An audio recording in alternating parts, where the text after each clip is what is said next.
Assalamualaikum warahmatullahi wabarakatuh. Halo teman-teman, izin memperkenalkan diri, nama saya Winnie Ramdhani. Saya kuliah di STKIP Pangeran Darmakusuma Indramayu.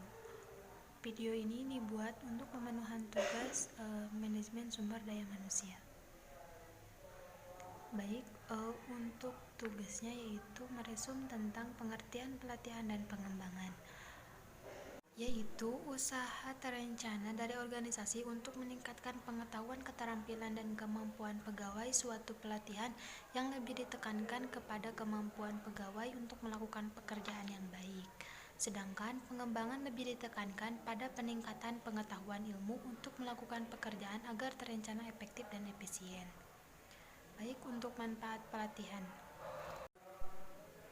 Yang pertama yaitu pegawai yang direkrut perlu memahami secara benar bagaimana melakukan pekerjaan. 2. Perubahan-perubahan dalam lingkungan kerja dan tenaga kerja. Yang ketiga, meningkatkan daya saing perusahaan dan memperbaiki produktivitas. Dan yang keempat, menyesuaikan dengan peraturan dan kebijakan yang ada. Selanjutnya, langkah-langkah pelaksanaan pelatihan. Yang pertama yaitu menganalisis kebutuhan pelatihan organisasi yang sering disebut dengan need analysis atau need assessment. Yang kedua, menentukan sasaran dan materi program pelatihan. Yang ketiga, menentukan metode pelatihan dan prinsip-prinsip belajar yang digunakan. Dan yang keempat, mengevaluasi program. Selanjutnya, analisis kebutuhan yaitu penentuan kebutuhan pelatihan dan pengembangan yang akan dilakukan.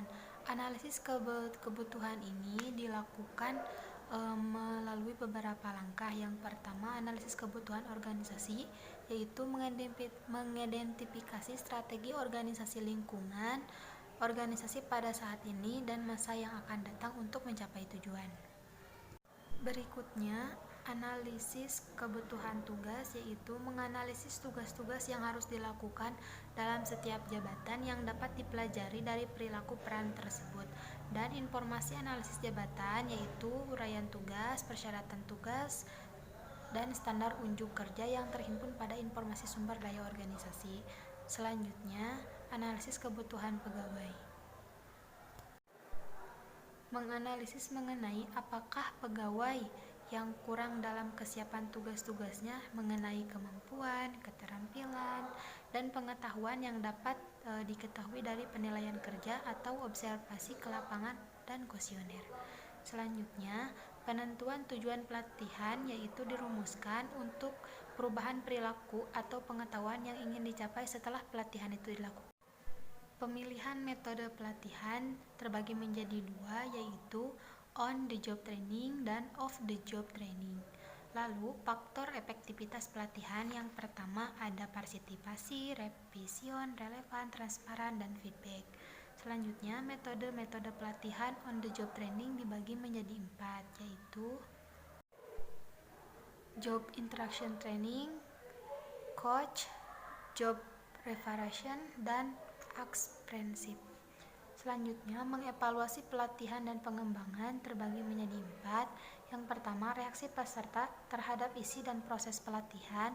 Yang kedua, pengetahuan yang diperoleh melalui pengalaman latihan. Yang ketiga, perubahan lingkungan. Dan yang keempat, perbaikan pada organisasi. Baik, mungkin itu saja yang dapat saya sampaikan. Kurang lebihnya mohon maaf. Wassalamualaikum warahmatullahi wabarakatuh.